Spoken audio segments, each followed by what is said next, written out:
So you've saved $2 million for retirement. Congratulations, that's a really big number. And that's the hard part that most people never get to.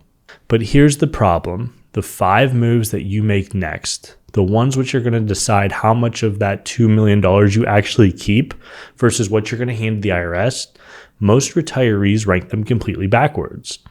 The move everybody thinks is the smartest one, I've got it in the F tier. And the move that quietly does the most work, I'm saving it for the end. It's something we call the Pseudo-Roth here at Nav Wealth, and once you see it, you can't unsee it. And just quick housekeeping here before we start. This is general education, it's not personal advice. Your situation is yours. Talk to an advisor before you do any of this, or your CPA or someone you trust. But we're going to build out this list, and I want you to just realize that this is 5 moves that a lot of retirees with $2 million make, but not all of them make sense, or not all of them are as important as the next. So just keep that in mind as we watch the video. So 5 moves, F tier at the bottom, A tier at the top. Everything on this list interacts with each other. I'm going in order, but when retirement planning, the order is often different because everybody's situation is unique. So what might be F tier for one client could be A tier for you. But generally speaking, what we're seeing here is that these are ranked in tiers because they're general advice, and that's where things go wrong. So the F tier is not wrong because it's the wrong thing to do all the time. It's wrong because it's based on some arbitrary rule. And as we get progressively higher through the A tier, these moves tend to make more sense in order of importance. So just watch the video with that in mind. But I do want you to watch for the top 2 moves. They often fight with each other in order of importance. So keep that in the back of your mind.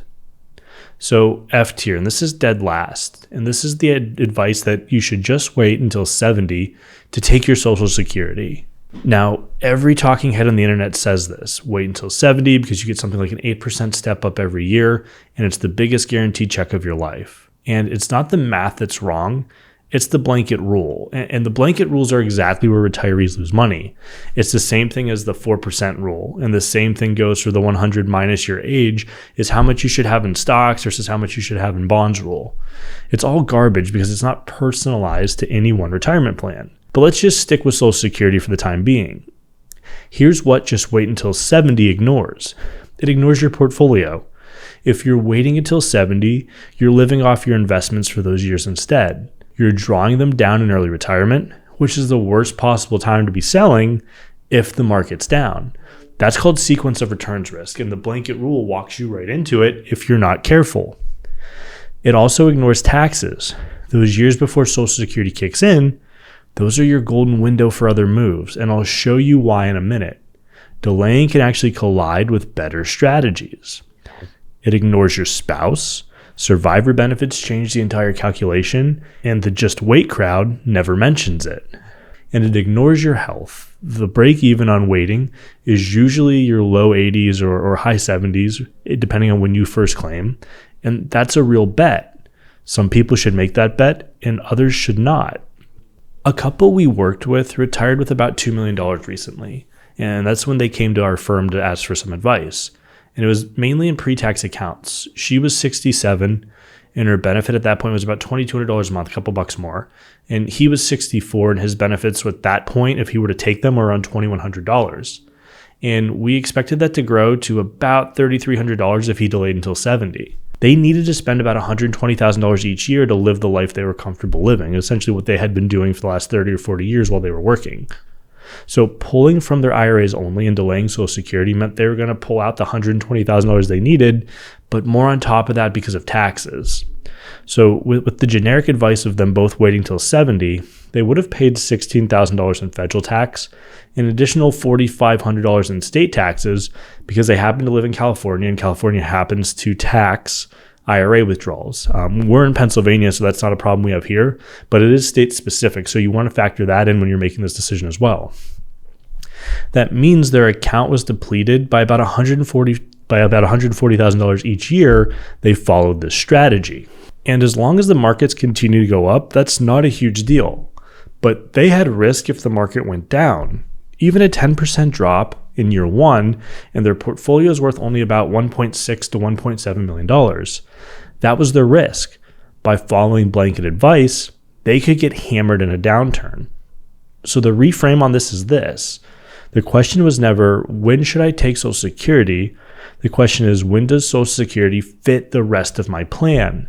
Sometimes that is 70, sometimes it's 66. But the idea is it's coordinated, not a blanket rule off of a YouTube thumbnail just to get the biggest check possible. Because if you spend down your entire portfolio to get there, it's not going to matter. For our clients, we recommended starting her Social Security right then and there at full retirement age. The extra $2,200 a month she was getting put less stress on their portfolio should the market pull back. We were still planning to delay his for the bigger benefit and survivor protection, up until age 70 if possible, but if it was needed earlier, we could turn it on at any time. Following rules blindly like that is bad news in most cases because you're leaving money on the table. But what about optimizing for the wrong thing? Well, that's going to lead us to the next tier. So this is the D tier, and it's qualified charitable distributions. And I want to be honest with you why this is so low, because on paper, this is a really good tool. Here's what it is. Once you hit 70.5, the IRS says you give money straight out of your IRA to a charity. It satisfies your RMDs, and it never shows up as income.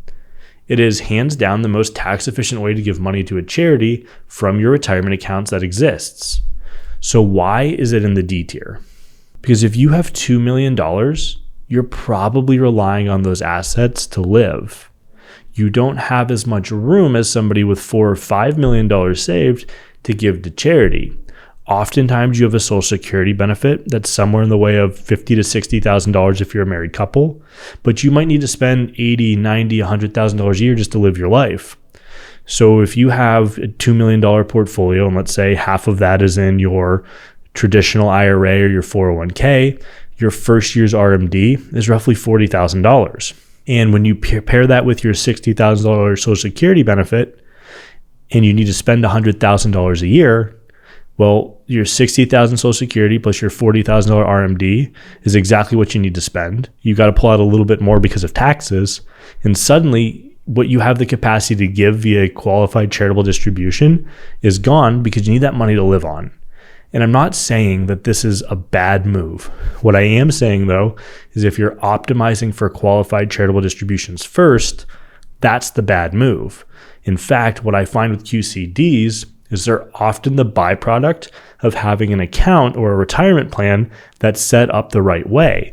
You're able to carve off income from your portfolio more efficiently. Your Social Security plus where you're pulling from is enough to live your life and keep your taxes low.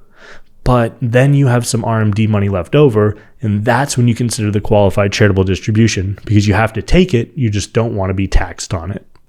Next is the C tier, and that's asset location. And be careful, I said location, not asset allocation, not what you own, which account you own it in. And here's the idea. Your tax deferred accounts, your taxable accounts, and your Roth, they all get taxed differently. So the stuff that throws off a lot of taxable income, your bonds, your REITs, that belongs in your tax deferred account where it's sheltered. Your high growth stuff belongs in the Roth or the taxable account where it gets the better treatment. Do this right and two things happen. Your portfolio grows more efficiently, and the part that most retirees miss is it throws off your retirement income in a much more tax-friendly way. So why is something that's this good only in the C tier? Because it's relatively easy. You set it up right, and it's mostly one and done. It doesn't take ongoing skill year after year.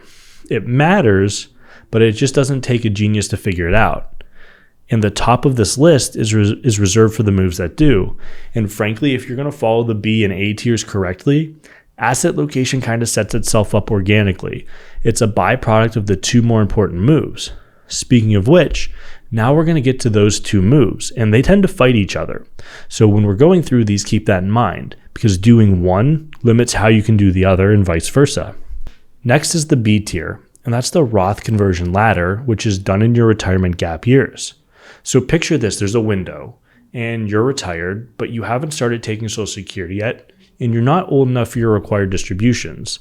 So that means your income is now low, maybe as low as it's been in your life since you first started working when you were back a teenager cutting grass for your neighbors. So the idea here is now you have flexibility and control. That flexibility or that window is a gift, and most people that we see end up wasting it. So here's the move you need to make in those low income years. You convert money from your traditional IRA into your Roth on purpose, and you deliberately fill up the cheap tax brackets, the 12% up to the 22% bracket. The reason we're choosing those numbers is because you're going to bypass IRMAA surcharges more often than not if you stay in the 22% bracket, but it's also taking advantage of the lower brackets that you would be excluded from using should you not do Roth conversions and just take large required distributions down the line. So the idea is you're voluntarily paying your taxes now at rates you know are low, so that money grows tax-free forever and never becomes a forced taxable distribution later on. And let me be precise, because this trips people up. You're not making taxes disappear. You're simply moving from a higher tax bracket over here at a little bit later of a date to a lower tax bracket right here, right now. And you're buying tax-free growth on top of that. That's the win. It's not magic, it's just good timing.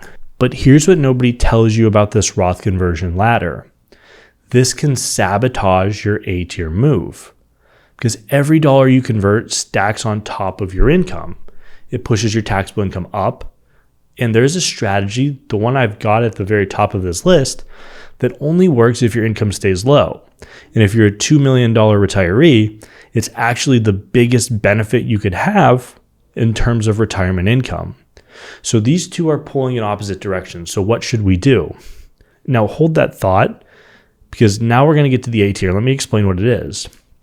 So the A tier, the top of this list, this is the 0% capital gains tax bracket. This is what we call the Pseudo-Roth strategy here at Nav Wealth. And plainly, in a low income year, long-term capital gains can be taxed at 0% at the federal level. Not low, zero. So what you do is you sell an investment that goes up and you realize that gain and you pay nothing on it. And then you immediately buy it back at a new higher price. You just reset your cost basis for free. That gain is now permanently locked in tax-free, and all your future growth is on top of that higher number. Or alternatively, because you're relying on this money to live, you just got a bunch of income completely tax-free because you're in that 0% tax bracket. And that's why we call it the Pseudo-Roth, because what you're doing is you're taking distributions from a taxable account that are tax-free.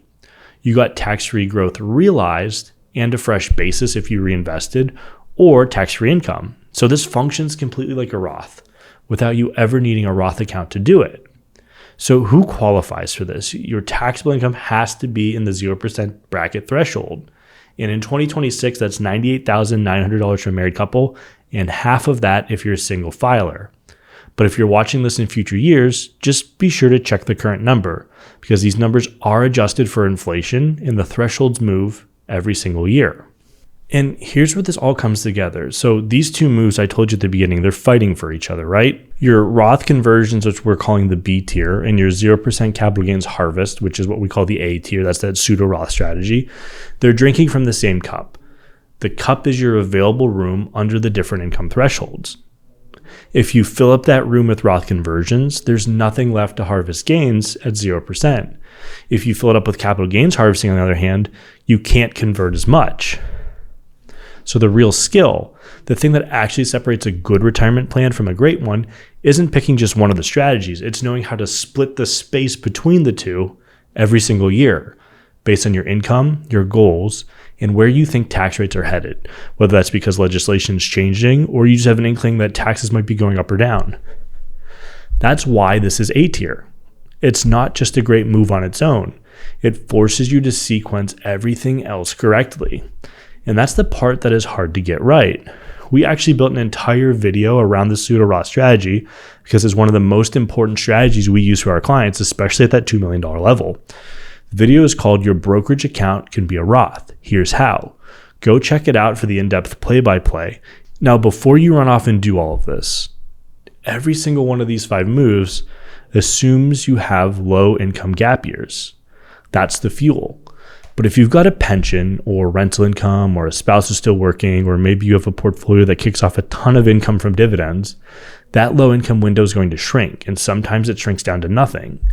And when it does, the 0% bracket and the conversion room shrink right along with it. Doesn't make these moves wrong. It just changes how you size them. But that's a whole other video. So let's run it back. The F tier is the blanket wait till 70 strategy. It's also following arbitrary rules that don't apply because they're not custom to your situation. The D tier is trying to focus on QCDs. They're a great tool, but they're a wrong priority for most $2 million households who need the money to live on. And if you follow the tiers C through A, you're going to be able to organically get QCDs at some point in your retirement anyways. So the C tier then is asset location. It's important, but again, it happens when you do A and B tiers correctly. The B tier is the Roth conversions in the gap years. In the A tier is the 0% capital gains harvest, or the Pseudo-Roth strategy, which should be the linchpin behind your entire retirement plan. But here's what I actually want you to walk away with today. The ranking isn't the point. The sequencing is. These moves don't work in isolation. You can't do the Roth conversion strategy over here and the QCD strategy over here. They're working in a coordinated plan. 1 year's Roth conversion changes next year's strategy. Your Social Security timing will change both. It's a system. And that's exactly where most people doing this alone leave money on the table. If you want a team that maps this whole thing out for your specific situation, that's what my team does here at Nav Wealth. There's a link below to schedule a call. We'd love to meet with you. And one last time, this was education, not personal tax or investment advice. Your plan is yours. Go build it right or have someone who can help. I'll see you in the next video.